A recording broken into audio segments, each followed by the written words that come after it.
TN360 இறைவனடி ஆன்மீக YouTube சேனலுக்கு வந்திருக்கும் அனைவருக்கும் வணக்கம். இன்றைய ஜோதிட பதிவில் நம்ம என்ன பார்க்க போறோம்னா, நிறைய பேருக்கு திருமண தடை, திருமணத்திற்கு ஜாதகம் கொடுக்கறது, இந்த திருமணத்திற்கு ஜாதகம் கொடுக்கும்போதும் எதனாலேயே காரியத்தினால தடைகள் ஏற்படும், கல்யாணம் தள்ளி போயிட்டே இருக்கும். அது ஒரு பக்கம் இருந்தாலும் ஏதோ ஒரு காரணத்தினால ஜாதகம் பார்க்கிறோம், ஜாதகம் பார்த்தும் திருமணம் செய்தும் விவாகரத்து நடைபெறும். அப்போ அந்த விவாகரத்து எதனால நடக்குது? இந்த ஒரு ஜாதகத்தை திருமணத்துக்கு முன்னாடியே பார்த்து இது விவாகரத்து ஆகக்கூடிய ஜாதகம் அப்படிங்கிறது எப்படி கண்டுபிடிக்க முடியும்? அந்த ஜாதகம் எதனால விவாகரத்து ஆகுது, அதுக்கான எந்த கிரகத்தினால இது நடக்குது அப்படிங்கிறத இந்த வீடியோல நம்ம பார்க்க போறோம். இப்போ உதாரணத்துக்கு நான் ஒரு ஆணோட ஜாதகத்தை எடுத்திருக்கேன். அவர் 24/11/91 பிறந்திருக்கார். மிருகசீரிஷ நட்சத்திரம் 3ஆம் பாதம், மிதுன ராசி, கன்னி லக்னத்துல பிறந்திருக்கார். நல்லா பாருங்க. இப்போ இந்த ஜாதகருடைய அமைப்பு, இவருக்கு திருமணம் நடந்து முடிந்து இப்பொழுது விவாகரத்து நடக்க போகுது. அந்த ஜாதகத்தை தான் நான் இப்போ எடுத்திருக்கேன். இதை எப்படி கண்டுபிடிக்கிறதுங்கிறத உங்களுக்கு நான் சொல்லி கொடுக்குறேன். நல்லா பாருங்க, ரொம்ப சுலபமா தெரிஞ்சுக்கலாம். இப்போ உதாரணத்துக்கு இந்த மிருகசீரிஷ நட்சத்திரம் இருக்கு இல்லையா, இந்த நட்சத்திரம் எந்த கிரகத்தோடது அப்படின்னு பார்த்தா செவ்வாயுடைய நட்சத்திரம் தான் மிருகசீரிஷ நட்சத்திரம். அப்போ செவ்வாய் தசை எவ்வளவு நாள் இருக்கு அப்படிங்கிறத நம்ம பார்க்கணும். நம்ம ஜாதக நோட்ல பார்த்தா தெரியும் எத்தனை வருடங்கள், எத்தனை மாதங்கள், எத்தனை நாட்கள் அப்படின்னு ஒரு கணிதம் எழுதியிருப்பாங்க. இந்த ஜாதகத்துல 3 வருஷம் இருக்கு, 5 மாசம் 23 நாள் இருக்கு. செவ்வாய் தசைக்கு அடுத்த தசை அப்படிங்கிறது ராகு தசை. இந்த ராகு தசை 18 வருஷம். அதன் பிறகு குரு தசை 16 வருஷம். இப்போ இதை கால்குலேட் பண்ணி பார்க்கலாம். 18ம் 3ம் சேர்க்கிறோம், 21, 21, 31, 37 வயது. 37 வயது, 5 மாதம் 23 நாள் வரைக்கும் குரு தசை தான் இப்ப நடக்குது. அதாவது எதை எப்படி கண்டுபிடிக்கணும் அப்படின்னா, இவர் 91 பிறந்திருக்கார், இப்ப 2024 நடக்குதுன்னா 91, 2001, 2021 அப்படிங்கிறது நம்ம கணிச்சுக்கிறோம். இப்ப கணிக்கும் பொழுது நம்ம எல்லாத்துலயும் பார்க்கணும். நம்ம 2001 பார்க்கணும், 2021 பார்க்கணும். இப்படி பார்த்துட்டு இருக்கும்போது இதுல இருந்து நம்ம வயது அடிப்படையா கொண்டுட்டு வரோம். அப்ப என்ன பண்றோம், 2001, 2011, 2021, அப்போ 30 வயசு. இப்போ 2024 நடக்குது. அப்ப கண்டிப்பா குரு தசைக்கு உள்ளதான் இவருடைய வயது வருது, அதாவது நடப்பு வயது. அப்ப 37 வயது. இப்போ குரு தசை நடக்குதுன்னு கண்டுபிடிச்சிட்டோம். இந்த ஜாதகத்துல குரு எந்த இடத்துல இருக்கார் அப்படின்னு பார்த்தா, இந்த லக்னம் கன்னி லக்னம், லக்னத்துக்கு 12ல குரு மறையிறாரு. முதல் ஆப்ஷன் இதுதான். அதுக்கு அடுத்தபடியாக இந்த லக்னம் என்ன லக்னத்துல பிறந்திருக்காரு அப்படின்னு பார்க்கிறோம். இந்த லக்ன வீடு அப்படிங்கிறது பார்த்தா இது புதனோட வீடு. இந்த கன்னி லக்னங்கிறது புதனோட வீடு. இந்த புதனோட வீட்டுல என்ன கிரகம் இருக்குன்னா சுக்கிரன் இருக்காரு. சரி, அந்த லக்னத்துக்கு உரியவர் எங்க இருக்காருன்னு பார்த்தா 1, 2, 3ல மறையிறார். குரு இந்த வீட்டுல மறையிறார், 3ஆம் வீட்டுல மறையிறாரு. இந்த ஜாதகர் பிறந்திருக்கக்கூடிய நட்சத்திரம் என்னன்னு பார்க்கணும், மிருகசீரிஷம். இந்த மிருகசீரிஷ நட்சத்திரம் யாரோடதுன்னு பார்த்தா செவ்வாய் பகவானோடது. நீங்க எழுதிருக்கல, செவ்வாயோட நட்சத்திரம். அப்ப செவ்வாய் ஜாதகத்துல எங்க இருக்காருன்னா, செவ்வாயும் 3ல புதனோட சேர்ந்து மறையுது.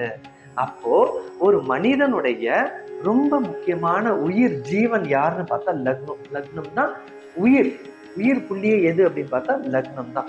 அந்த லக்னத்துக்கு உரியவனும் 3ல மறையிறான். 1. அதற்கடுத்தது அந்த லக்னத்துல இந்த ஜாதகர் பிறந்த நட்சத்திரம் மிருகசீரிஷம், அது செவ்வாயோட நட்சத்திரம். அந்த செவ்வாய் எங்க போயிடுறாரு அப்படின்னா ஜாதகத்துல அவரும் 3ல மறையிறார். இந்த ஜாதகத்தினுடைய சந்திரன் சொல்லக்கூடிய பகவான் கேதுனோட பிடியில் இருக்கார்.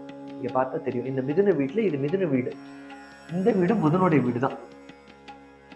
இது மிதுனம், இந்த வீடும் புத பகவானுடைய வீடு தான். இது புதனுடைய சொந்த வீடு, அதாவது மிதுன வீடும் கன்னி வீடும். இந்த 2 வீட்டுக்கு அதிபதியா இருக்கக்கூடிய புதன் மறையிறார். அதற்கு கூடவே செவ்வாய் நட்சத்திரத்துடைய அதிபதியும் செவ்வாயும் மறையிறார் 3ல. இந்த நட்சத்திரத்துடைய வீடாக இருக்கக்கூடிய மிதுன வீடு, மிதுன ராசியில பிறந்திருக்காரு இல்லையா, அப்ப இந்த மிதுன ராசியாகப்பட்டது கேதுவின் வீடுல, அதுவும் புதனோட வீட்டுல இருக்கு. இப்படி இருக்கும்போது இந்த லக்னத்தை நல்லா கூர்ந்து கவனிச்சோம் அப்படின்னா, கன்னி லக்னம், கன்னி லக்னங்கிறது சுக்கிரனுடைய சுக்கிரன் இந்த ஜாதகத்துல லக்னத்துல இருக்காரு. இந்த சுக்கிர பகவானாகப்பட்டவர் நின்று இருக்கக்கூடிய நட்சத்திர புள்ளியை நம்ம பார்க்கிறோம். அப்படி பார்க்கும்போது இதற்குள்ள என்ன நட்சத்திர பாதங்கள்லாம் இருக்குன்னா, உத்தர நட்சத்திரம் இருக்கு. இப்படிதான் உத்தர நட்சத்திரம் 3, 2, 3, 4 பாதங்கள் இதுல வரும். அதே மாதிரி ஹஸ்தம் நட்சத்திரம் 4 பாதங்கள் வரும். சித்திர நட்சத்திரம் 1, 2 பாதங்கள் வரும். அப்படி பார்க்கும்போது இந்த சுக்கிர பகவான் சித்திர நட்சத்திரத்துல தான் நிக்கிறார். சித்திர நட்சத்திரம் 2ஆம் பாதத்துல நிக்கிறார். அந்த சித்திர நட்சத்திரம் யாரோட இதுன்னு பார்த்தா அதுவும் செவ்வாயோடது. அப்போ இந்த செவ்வாய் அப்படின்ற கிரகம் மங்களத்தை கொடுக்கக்கூடியவன் தான் செவ்வாய். ஒரு திருமணம் அப்படிங்கும்போது அது மங்கள காரியம் இல்லையா? அந்த மங்களம் மாங்கல்யத்துக்குரியவன் செவ்வாய். அவன் இந்த இந்த ஜாதகத்துல மறையிறது ஒண்ணு. அதே மாதிரி இந்த களத்திரகாரகன் சொல்லக்கூடிய சுக்கிர பகவான் புதனுடைய வீட்டுல நீச்சம் பெறக்கூடிய வீடு இது. இந்த வீட்டுல நீச்சம் பெறும் பொழுதும் இந்த சுக்கிரனுடைய வேலையை என்னன்னா களத்திரம். களத்திரம்னா திருமணம். திருமணத்தை கொடுக்கக்கூடிய சுக்கிர பகவானும் இந்த வீட்டுல நீச்சம் அடைகிறார். அதே மாதிரி இந்த ஜாதகனுடைய நட்சத்திரம் கேதுனுடைய பிடியில நிக்கிறது. இது பார்த்தா மிதுன வீட்டுல இருக்கு. இது மாதிரியான அமைப்புகள் வரும் பொழுது கண்டிப்பா திருமண தடை ஏற்பட்டே தீரும். திருமணமாகி கண்டிப்பாக பிரிவு ஏற்படும். இதை தவிர்க்க முடியுமானா கண்டிப்பா தவிர்க்க முடியும். எப்படி தவிர்க்க முடியும்னா திருமணத்திற்கு முன்பாகவே இந்த ஜாதகங்களை பரிந்துரைத்து இதற்குரிய தெய்வ பரிகாரங்கள்ல செய்து கண்டிப்பாக தவிர்க்க முடியும். பரிகாரங்கள் பற்றி தனியாக நான் பதிவுகள் கொடுக்குறேன். இது மாதிரி ஏதேனும் ஜாதக குழப்பங்களோ இல்ல கிரகங்கள் நல்ல கிரகங்கள் அதனுடைய பகையாளியோட வீட்டுல போய் இருந்து இது மாதிரி தோஷங்கள் உங்களோட ஜாதகத்துல இருக்கு. சிலருக்கு திருமணம் தள்ளி போயிட்டே இருக்கும். ஆனா அது நல்லதுக்குன்னு நீங்க நினைக்கணும். ஏன்னா அவசரப்பட்டு திருமணம் நடந்து டைவர்ஸ் ஆகிறத விட திருமணத்துக்கு முன்னாடி இது மாதிரி பார்த்து அதற்கான பரிகாரங்களை செய்துக்கணும். அதற்கு தான் நான் இதை உங்களுக்கு எக்ஸ்பிளைன் பண்ணி கொடுத்துருக்கேன்.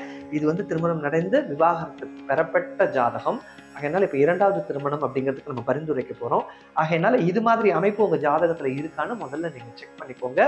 இப்போ உங்களுடைய ஜாதகத்துல இது மாதிரி திருமண தடையோ இல்ல விவாகரத்து இது மாதிரி இருந்ததுன்னா இப்போ உங்களுக்கு நமக்கு வீடியோல தெரியுற அந்த நம்பருக்கு நீங்க உங்களோட ஜாதகத்தை வாட்ஸ்அப்ல சென்ட் பண்ணுங்க. கண்டிப்பா அதுக்கு நாங்க ரிப்ளை கொடுப்போம். இது மாதிரி நீங்க பார்த்த இந்த தகவல்ல உங்க ஜாதகத்துல ஏதாவது டவுட் இருந்தாலும் கமெண்ட் செக்ஷன்ல எழுதுங்க.